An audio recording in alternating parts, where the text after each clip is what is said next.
Bonjour à toutes et à tous, bienvenue dans ce nouvel épisode de On parle habitat ici au cœur de la cité de l'habitat et du bien-être à Lutterbach.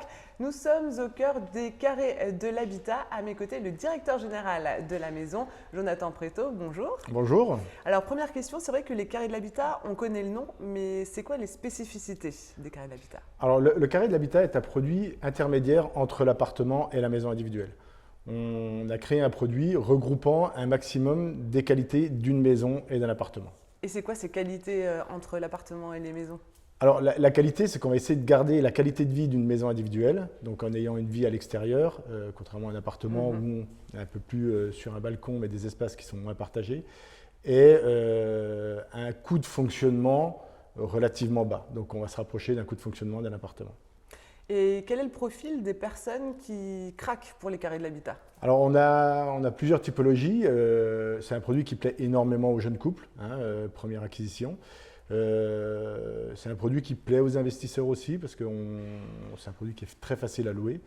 Et aux familles monoparentales, donc bien souvent des femmes seules qui ont peut-être certaines craintes de vivre seules et qui, dans un carré de l'habitat, vont se retrouver plus accompagnées avec ses voisins. Et où est-ce qu'on trouve les carrés de l'habitat? Alors on en trouve partout. C'est ça On va en trouver partout. Alors nos implantations historiques sur Mulhouse, bien sûr au départ. On a développé après donc bien sûr tout le Haut-Rhin, le Bas-Rhin. On va en retrouver sur le territoire de Belfort, sur la Franche-Comté dans sa globalité, jusqu'à Dijon et des implantations aussi dans le Rhône-Alpes et Toulouse. Merci beaucoup Jonathan. Merci. On va passer à la suite. Je vous propose de continuer à découvrir les carrés de l'habitat à travers notre rubrique cliché, pas cliché.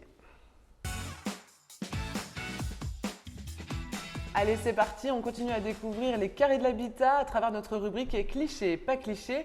Jonathan, premier cliché, les carrés de l'habitat, c'est standard, pas de personnalisation possible. Non, absolument pas.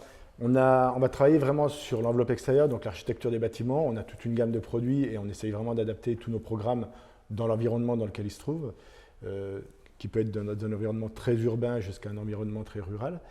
Et au niveau de l'intérieur, on a vraiment un vrai service d'éco dédié au carré de l'habitat. Ce sont des collaborateurs internes. C'est une vraie équipe où les choix sont, je ne vais pas dire sans limite, mais presque. C'est-à-dire contrairement à des promoteurs qui ont 2 ou 3 gammes de carrelage ou 2 ou 3 choix de carreaux, là on va aller très loin pour aller sur des centaines de choix de carreaux de carrelage, sur des moquettes, sur du parquet, sur de la cuisine équipée, les meubles de salle de bain, etc., etc. Le choix des portes intérieures. Donc sur les choix intérieurs, on se limite très peu. Est-ce que vous avez en tête un projet concret, justement un peu fou, que vous avez pu réaliser par rapport à cette déco?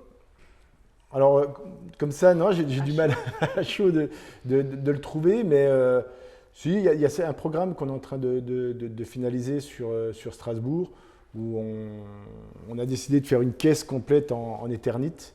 Donc c'est un revêtement un peu contemporain, très lisse, et on va finaliser le bâtiment autant sur ses façades que sa toiture sur ce modèle-là.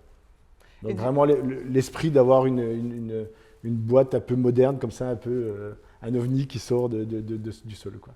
Et les idées, elles viennent de vos clients ou alors justement votre équipe de décorateurs, décoratrices s'éclate à trouver des choses un peu plus folles les unes que les autres? Les idées, elles viennent de tout le monde. Elles viennent autant de nos clients, bien sûr. Elles viennent de nos partenaires extérieurs, les architectes avec qui on bosse, et puis bien sûr nos collaborateurs internes.